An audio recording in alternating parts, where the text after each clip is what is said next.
પૂછાય. ચાલો હવે તમને રકમ લખાવી દીધી છે 2 7 12 એમ 10 પદ સુધી.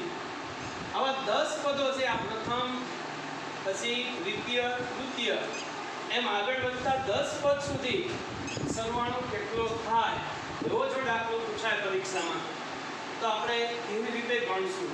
જો અહીંયા સૂત્ર લખાવું છું. સરવાળો શોધવાનું સૂત્ર થશે Sn બરાબર n ના છેદમાં 2 મોટા કૌંસમાં 2a વત્તા n માઈનસ a એને ગુણ્યા d. આ સરવાળા શોધવાનું સૂત્ર છે. સૂત્ર યાદ રહેશે એટલે દાખલો ઓટોમેટિક તમને આવડશે. બરાબર ને? ધ્યાન રાખજો. જો n એટલે પદ, a એટલે પ્રથમ પદ અને d એટલે તફાવત. જે આપણે આગળ એટલે પદ શોધવાના દાખલામાં શીખી ગયા છે આ વસ્તુ. બરાબર ને? હવે જો ધ્યાન રાખો 2 7 12 આ સમાંતર શ્રેણી છે. બરાબર ને? આમાં તફાવત તમે જુઓ તો કેટલો આવશે 5 આવશે ને? 7 માંથી 2 બાદ કરો એટલે 5. 2 માં 5 ઉમેરો એટલે આગળનું પદ તમને મળશે. કેટલા મળશે? 2 માં 5 ઉમેરો એટલે 7. 7 માં 5 ઉમેરો એટલે થાય ને આપણે a અને d આપ્યું તો પછીની સમાંતર શ્રેણી શોધતા. એટલે અહીંયા તમને આખી એક સમાંતર શ્રેણી આપી દીધી છે. આપણે શું શોધવાનું છે? સરવાળો શોધવાનો છે. હવે આપણે એક સૂત્ર મૂકશું. Sn બરાબર n ના છેદમાં 2 મોટા કૌંસમાં 2a વત્તા n માઈનસ a એને ગુણ્યા d. આ સૂત્ર મૂકી દેવાનું. હવે અહીંયા આપણી પાસે n હોવો જોઈએ, a હોવો જોઈએ અને d એટલી વસ્તુ હોવી જોઈએ. તો આપણે શું શોધીએ કે Sn શોધીએ. તો અહીંયા આપણી પાસે બધી વસ્તુ પડેલી છે. n એટલે પદ. કેટલા પદ સુધી? 10 પદ સુધી. બરાબર ને? એટલે n બરાબર આપણી પાસે કેટલા આવશે? 10 આવશે ને? પછી શું શોધવાનું છે? a. તો પ્રથમ પદ આપણી પાસે છે a બરાબર આ પ્રથમ પદ, આ દ્વિતીય, આ તૃતીય. એટલે a એટલે પ્રથમ પદ કેટલું છે? 2 મૂકી દઈશું. પછી હવે આપણે d તફાવતની જરૂર પડશે ને? તફાવતની જરૂર પડશે ને? તો d બરાબર શું આવશે? a2 માઈનસ a1 એટલે બીજા પદમાંથી પહેલું પદ છે શું કરવાનું? બાદ કરવાનું. એટલે આપણને શું મળશે? d મળશે. ચાલો તો અહીંયા પ્રથમ પદ 2 છે અને બીજું પદ કેટલું છે? 7. એટલે 7 માંથી કેટલા બાદ કરશું? 2 બરાબર કેટલા મળશે? 5 મળી જશે. તો જો n, a અને d આપણી પાસે તૈયાર થઈ ગયું. હવે આપણે સૂત્રમાં મૂકી દઈશું. એટલે n એટલે કેટલા? 10. 10 ના છેદમાં 2 બરાબર છે ને?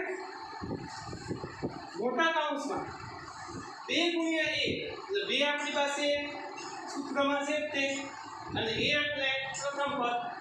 a એટલે પ્રથમ પદ થશે ને? તો એ કૌંસમાં મૂકી દઈશું. પ્રથમ પદ કેટલું છે? 2 વત્તા n માઈનસ a. તો n એટલે 10 પદ સુધી. એટલે n આપણી પાસે છે તે કેટલા છે? 10. તો કૌંસમાં આપણે મૂકશું 10 માઈનસ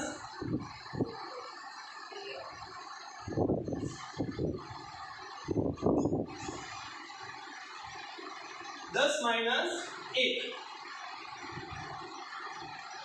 આવે છે ને બધાને? n એટલે આપણી પાસે 10 પદ સુધીનો સરવાળો શોધવાનો છે. એટલે 10 માંથી 1 તો છે તે બાદ કરી નાખશું. એને ગુણ્યા d. તો d આપણી પાસે પડેલા છે કેટલા છે? 5. એમ મૂકી દઈશું 5. મોટો કૌંસ પૂરો કરતા. હવે અહીંયા 10 ના છેદમાં 2 નાનો અર્થ શું થયો? ભાગાકાર કરવાનો છે. 10 ને 2 વડે ભાગો એટલે 2 પંચા 10 હશે ને? ભાગાકારનો સંબંધ છે. ચાલો હવે મોટા કૌંસની અંદર સરવાળા બાદબાકી કરી નાખો. અહીંયા ગુણાકાર, આની વચ્ચે કયો સંબંધ છે? ગુણાકારનો. એટલે 2 ગુણ્યા 2 કેટલા આવશે? 4. અહીં નિશાની કઈ છે? વત્તા. તો અહીં મૂકી દઈશું આપણે વત્તા. 10 માઈનસ 1 એટલે સરવાળા બાદબાકીના નિયમો કામ કરશે.